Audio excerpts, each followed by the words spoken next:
Our masterclass is how to become trusted at work. Okay, we'll be learning what we call the 6 of influence to build real credibility.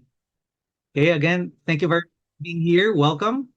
It's a great day to learn indeed. Okay, so for today's discussion, we'll be covering only 3 things.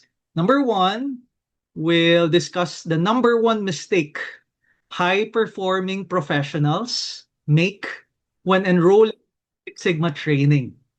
Okay, that is connected to number.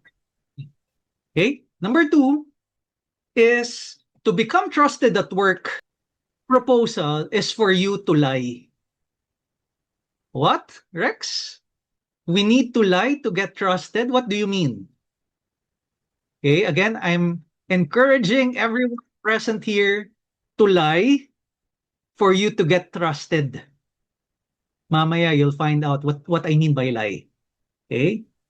And number 3 is how to use the 6 sources of influence, a framework, a change management framework that we will use to earn trust faster, grow your influence at work, in your businesses, you own a business, in your family, or society, no, in general.